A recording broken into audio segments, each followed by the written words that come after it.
comme sa divine puissance nous a donné tout ce qui contribue à la vie et à la piété, au moyen de la connaissance de celui qui nous a appelés par sa propre gloire et par sa vertu, lesquelles nous assurent de sa part les plus grandes et les plus précieuses promesses, afin que par elles, vous deveniez participants de la nature divine en fuyant la corruption qui existe dans le monde par la convoitise.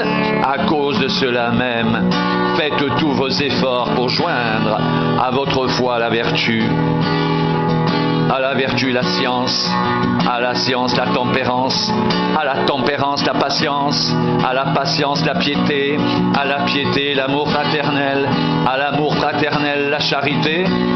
Car si ces choses sont en vous, et y sont avec abondance, elles ne vous laisseront point oisifs ni stériles pour la connaissance de notre Seigneur Jésus-Christ. Mais celui en qui ces choses ne sont point est aveugle. Il ne voit pas de loin et il a mis en oubli la purification de ses anciens péchés. C'est pourquoi, frères, appliquez-vous d'autant plus à affermir votre vocation et votre élection, car en faisant cela, vous ne broncherez jamais. C'est ainsi en effet que l'entrée dans le royaume éternel de notre Seigneur et Sauveur Jésus-Christ vous sera pleinement accordée.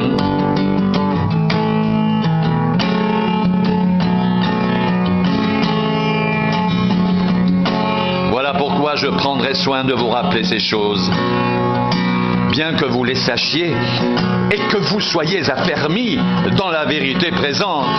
Je regarde comme un devoir, aussi longtemps que je suis dans cette tente, de vous tenir en éveil par des avertissements, car je sais que je la quitterai subitement, ainsi que notre Seigneur Jésus-Christ me l'a fait connaître.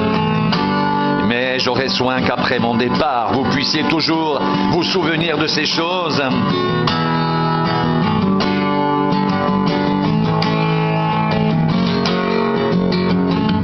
Ce n'est pas en effet en suivant des fables habilement conçues que nous vous avons fait connaître la puissance et l'avènement de notre Seigneur Jésus-Christ, mais c'est comme ayant vu sa majesté de nos propres yeux, car il a reçu de Dieu le Père honneur et gloire, quand la gloire magnifique lui fit entendre une voix qui disait « Celui-ci est mon Fils bien-aimé, en qui j'ai mis toute mon affection. » Et nous avons entendu cette voix venant du ciel, lorsque nous étions avec lui sur la sainte montagne.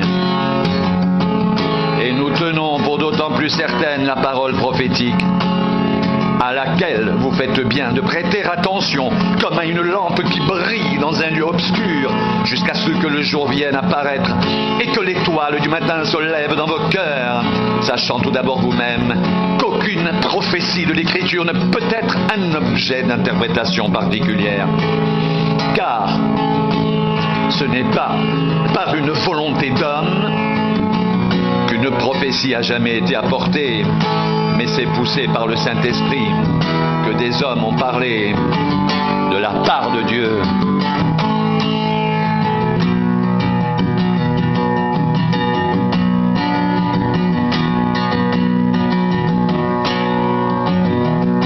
Cherchez premièrement le royaume et la justice de Dieu, et toutes ces choses vous seront données par-dessus.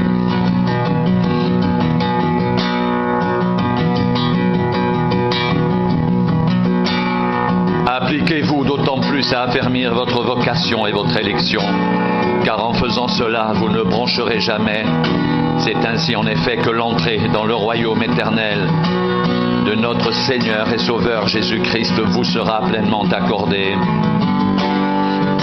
Ne vous inquiétez donc point et ne dites pas que mangerons-nous, que boirons-nous, de quoi serons-nous vêtus, car toutes ces choses, ce sont les païens qui les recherchent. Votre Père Céleste sait que vous en avez besoin. Cherchez premièrement le royaume et la justice de Dieu, et toutes ces choses vous seront données par-dessus. Ne vous inquiétez donc pas du lendemain, car le lendemain aura soin de lui-même. À chaque jour suffit sa peine. C'est pourquoi, frères, appliquez-vous d'autant plus à affermir votre vocation et votre élection, car en faisant cela, vous ne brancherez jamais. C'est ainsi en effet que l'entrée dans le royaume éternel de notre Seigneur et Sauveur, Jésus-Christ, vous sera pleinement accordée.